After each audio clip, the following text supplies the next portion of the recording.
the cold winds of a Midwestern winter, a quiet street in a struggling Indiana neighborhood became the setting of one of the most disturbing modern hauntings ever whispered about.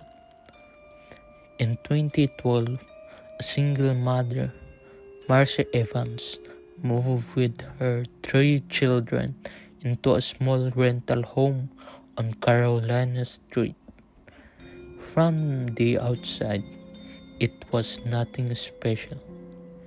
Peeling paint, a sagging porch, and a dying tree in the yard. But from the moment they stepped through the door, something felt off. It became subtly. Swarms of black flies clustered around the screened-in porch, even in the dead of winter. No matter how many times they're killed, they returned the next day. Then came the footsteps. At night, Maria would hear them creaking through the hall. Doors opened on their own. Shadows drifted along the walls without a source. But the true horror began with the children. Her youngest son, barely 7, began to speak in a voice that wasn't his, raspy, low, and cold.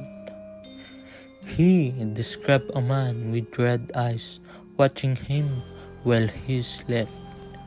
Her daughter was found in the closet, whispering to someone who wasn't there. The eldest child had night terrors, so violent he left bruises on himself.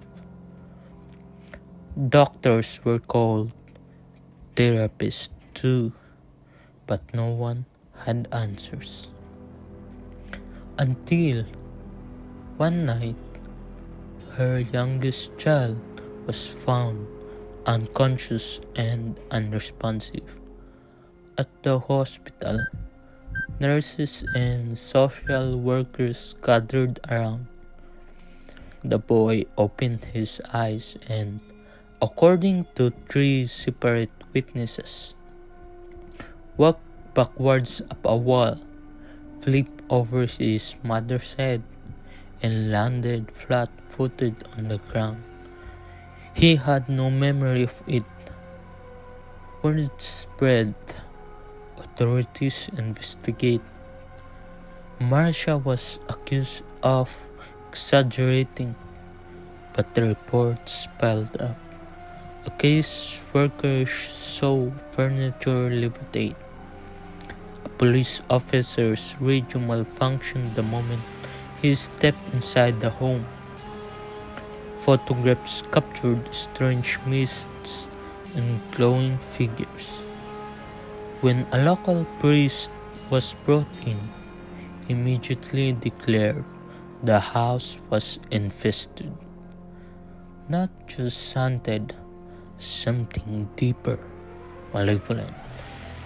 He performed a ritual in the living room, surrounded by flickering candles and choking incense. As he prayed, the house groaned. The temperature plummeted and every candle blew at once. What they didn't know was that years earlier, the basement had been sealed off. The landlord claimed it was due to flooding, but the priest insisted it was more than that.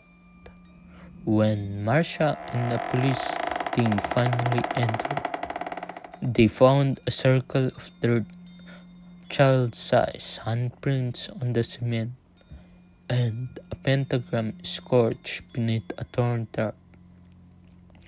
That night, Marcia had a dream. In it, a tall man with no eyes stood in the doorway. He whispered, "They're mine now." She woke up screaming. The priest performed 3 more exorcisms, one on the house and 2 on Marcia herself. Each time, she grew weaker until she collapsed in a church pew during the final ritual. When she awoke, the presence was gone. She moved her family across the state.